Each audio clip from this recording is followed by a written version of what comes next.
ഇന്ന് ഊത്തപ്പം എങ്ങനെ ഉണ്ടാക്കാമെന്നാണ് കാണിക്കുന്നത് കേട്ടോ. കല്ല് ചൂടാക്കിയ ശേഷം അരിമാവ് ഒഴിക്കുക. കുറച്ച് കട്ടിയിൽ ഒഴിക്കണം, അല്ലാണ്ട് പരത്താൻ പാടില്ല. അതിലേക്ക് നമ്മൾ അരിഞ്ഞു വെച്ചിട്ടുള്ള പച്ചക്കറികൾ, അതായത് ക്യാരറ്റ്, ഉള്ളി, പച്ചമുളക്, മല്ലിയില ഒക്കെ ചേർക്കാം. പക്ഷേ ഞാൻ മല്ലിയില ചേർത്തിട്ടില്ല. ഇവിടെ മല്ലിയിലയുടെ ടേസ്റ്റ് ആർക്കും ഇഷ്ടമല്ല.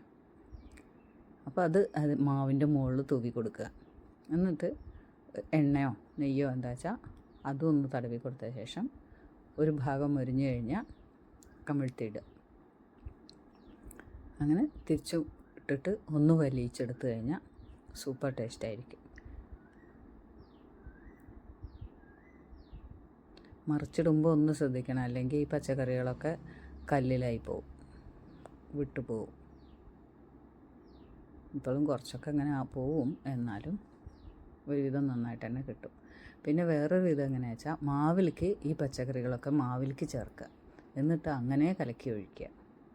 അങ്ങനെ ആകുമ്പോഴും പരത്താൻ കുറച്ച് പറ്റില്ല, ഈ കഷ്ണങ്ങൾ ഉണ്ടാവുകൊണ്ട്, എന്നാലും അടർന്നു പോവില്ല എന്ന് മാത്രം. അങ്ങനെയും ഉണ്ടാക്കാം. രണ്ട് വിധത്തിലും ഇങ്ങനെ ഊത്തപ്പം ഉണ്ടാക്കാം. കുട്ടികൾക്കൊക്കെ ഇഷ്ടാവും. ക്യാരറ്റൊക്കെ കഴിക്കാത്ത കുട്ടികളാണെന്ന് വെച്ചാൽ ഇങ്ങനെ ആകുമ്പോൾ അവരൊക്കെ കഴിക്കും. അപ്പോൾ ഇത് രണ്ട് വിധത്തിലും എല്ലാവരും ഒന്ന് ഉണ്ടാക്കി നോക്കുക. എന്നിട്ട് എങ്ങനെ ഇഷ്ടമായി എന്നുള്ളത് പറയുക. ലൈക്ക് അടിക്കുക. കമൻറ്റ് എന്തെങ്കിലും ഉണ്ടെങ്കിൽ പറയുക. സബ്സ്ക്രൈബ് ചെയ്യാൻ മറക്കരുത്.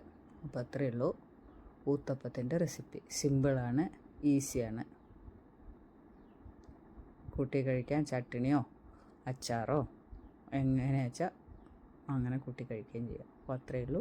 Thank you.